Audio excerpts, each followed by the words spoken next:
Most agents can sell a house, but not all of them can sell a waterfront property. And I mean that in a very specific technical way. Here's my opinion.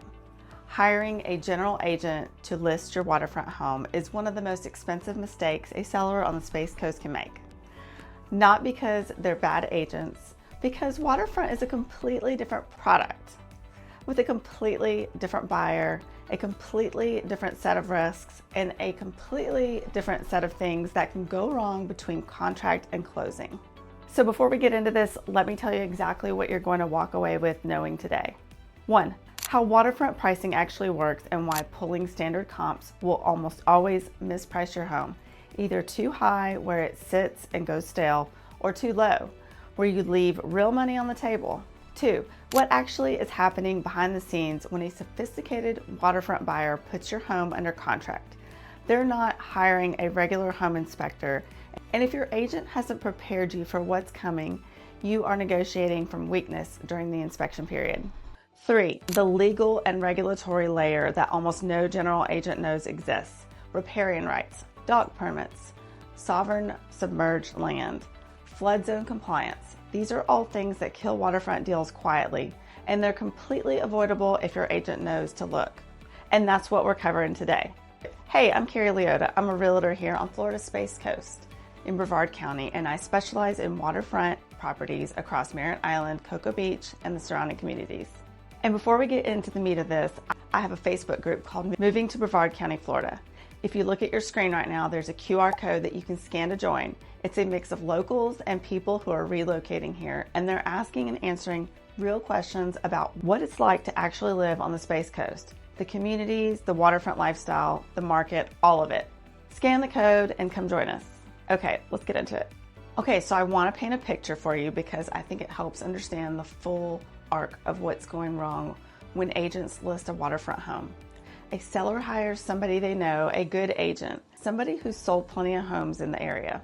That agent pulls comps, prices the home, takes the photos, puts it in the MLS. Looks fine on paper. Here's what they didn't do. They didn't verify the dock permit history. They didn't order a current elevation certificate. They didn't note the seawall age in the listing. They didn't disclose the fixed bridge height between the property and the open water. They didn't flag that the canal has a slow speed zone that affects how quickly a boater can get to the river or the ocean. None of that made it into the marketing because the agent didn't know to ask. Now a buyer goes under contract and the buyer, or more likely their agent, knows waterfront. So they bring in a marine contractor to inspect the seawall and the dock. They order a new elevation certificate. They pull the permit history online. And suddenly there are questions the seller's agent can't answer. Disclosures that weren't made and a buyer who now has leverage they didn't have on day one. That's the story. It plays out more often than sellers realize. And the fix is simple. It's just about who you hire before any of that starts. Here's my first advice. Waterfront pricing is its own skill.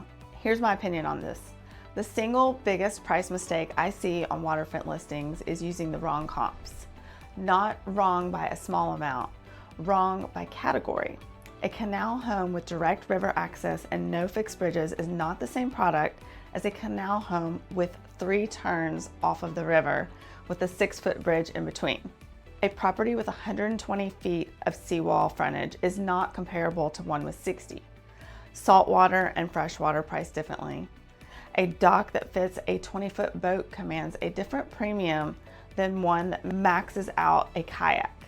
A waterfront specialist knows how to match comps on water type, water exposure, frontage length, dock access, and depth. When the comp pool is thin, and in waterfront niches it often is, they know how to build a defensible price case that holds up when the appraiser comes in. And just so you know, one of the most common reasons a waterfront listing sits on the water too long is that it was priced using comps that don't usually match the water characteristics. And a stale listing on a waterfront home is a real problem because waterfront buyers are paying attention to days on market.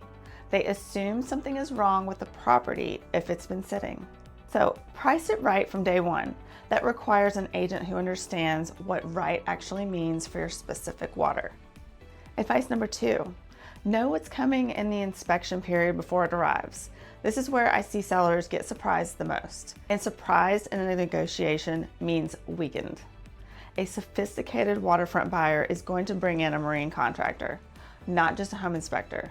That contractor is going to look at your seawall, the age, the material, visible cracking, tiebacks, movement, and any past repairs. They're going to look at the dock, permit status, pilings, deck boards, lift capacity, hardware. They're going to check water depth at low tide. They're going to ask whether anything was built or modified without a permit. And just so you know, a seawall replacement on the Space Coast can run anywhere from $50,000 to over $100,000 depending on length, material, and access.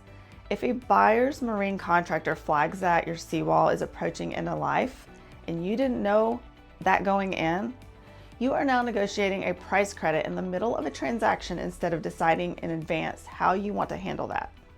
The right move is to have your agent walk that dock and that seawall before listing. Know what's there, know the permit history.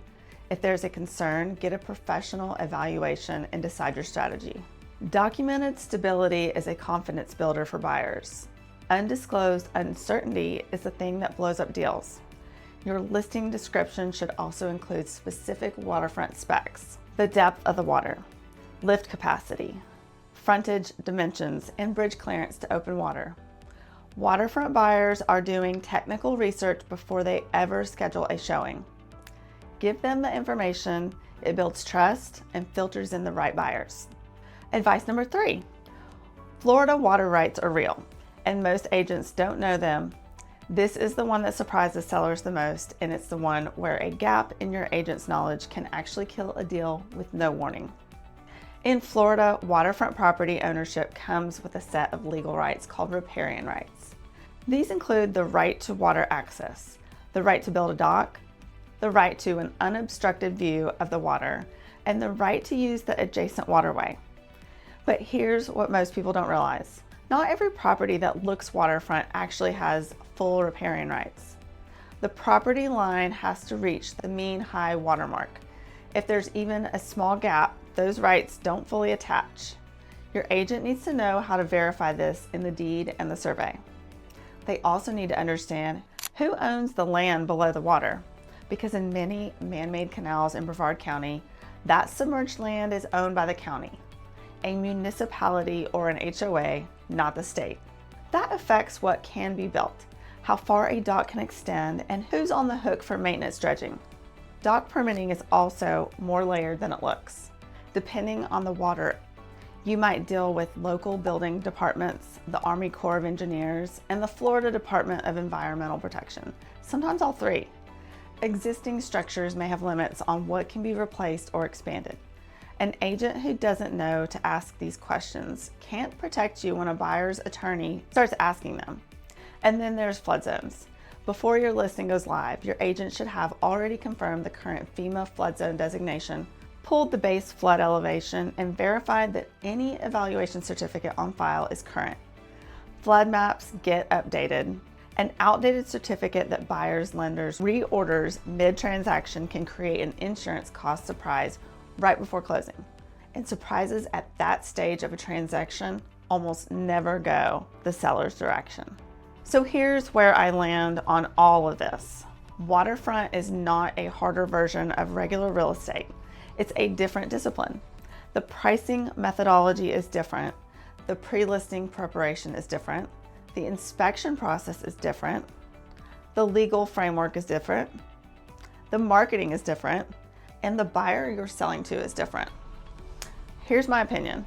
Your listing agent should be able to walk your dock, read your elevation certificate, explain your riparian rights, and tell you exactly who the buyer for your property is and where to find them before they ask you to sign a listing agreement. If they can't do that, you don't have a waterfront specialist. You have somebody willing to try.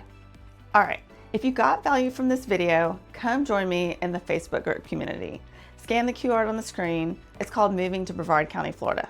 Locals and people relocating here all talk about real life on the Space Coast. Come find us there, and I will see you in the next video.